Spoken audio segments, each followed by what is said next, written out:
আসসালাম ওয়া রাহমাতুল্লাহ। আলহামদুলিল্লাহ রাব্বিল আলামিন ওয়াসসালাতু ওয়াসসালামু আলা সাইয়্যিদিল মুরসালিন ওয়া আলা আলিহি ওয়া সাহবিহি আজমাইন। আমাদের পৌরসভার 2 নং ওয়ার্ডের আজকের এই সম্মানিত সভাপতি উপস্থিত আছেন আমাদের এলাকার প্রতি সম্পর্কে মাওলানা সিরাজুল মাহমুদ ভাই এবং পৌরসভার শহর আমির অ্যাডভোকেট আলী ফরহাদ সাহেব, এলাকার প্রতি সন্তান মাওলানা জুবাইর ভাই সহ শহীদুল্লাহ সুমন ভাই, আমাদের সদর সেক্রেটারি হামিদ ভাই সহ সম্মানিত এলাকার গণ্যমান্য বর্গ, আমরা এটা প্রোগ্রাম হচ্ছে 2 নম্বর ওয়ার্ডের একটি অংশ নাকি বলেন, কিন্তু ওয়ার্ড 2 নম্বর হইলেও সব লোক কিন্তু 1 নম্বর, লোকের নাম্বার হইল কত? কারণ যারা এক আল্লাহ বিশ্বাস করে তারা লোকে 1 নম্বর নাকি বলেন। এই জন্যে হযরত ইব্রাহিম আলাইহিস সালাম তার এই বিস্তৃত মিল্লাত কিভাবে হয়েছে, কারণ তার একাধারে তিনি এক আল্লাহর গোলামি করে আল্লাহ তাআলা তার আগুনকে তার জন্য ঢাকা করে দিয়েছেন। সুবহানাল্লাহ। তার তাওয়াক্কুল ছিল একজনের উপর। কয়জনের উপরে?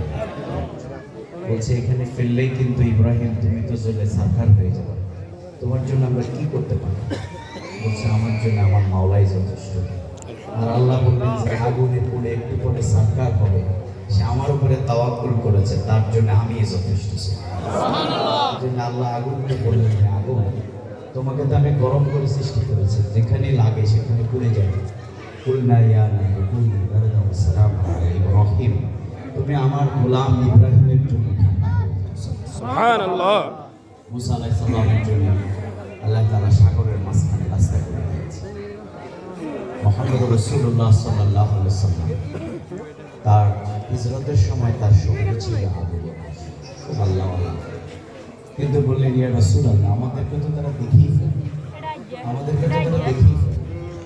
আল্লাহ রাসূল সাল্লাল্লাহু আলাইহি ওয়াসাল্লাম বললেন হে আবু বকর ভয় করো না, ইন্নাল্লাহ আমাদের সাথে কে আছে? আল্লাহ। আমরা হইলাম 2 জন, তৃতীয় জন হইল কি? আল্লাহ। যারা এই বিশ্বাস করবে তাদের একজন থেকে মিল্লাত গোটা পৃথিবীতে ছড়িয়ে পড়েছে। এবং সেই ইব্রাহিম আলাইহিস সালাম তিনি শুধু একাই আল্লাহর গোলামি করেন, তার স্ত্রীও শ্রেষ্ঠ গোলাম ছিলেন।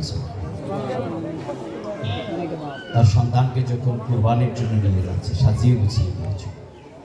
আজকের এই সমাজে একদিকে যে ইব্রাহিম আলাইহিস সালামের জন্য তো পিতার প্রয়োজন, আবার আরেক দিকে মা হাজরার মতো এরকম মা দরকার, আবার আরেক দিকে হযরত ইসমাইলের মতো সন্তান দরকার।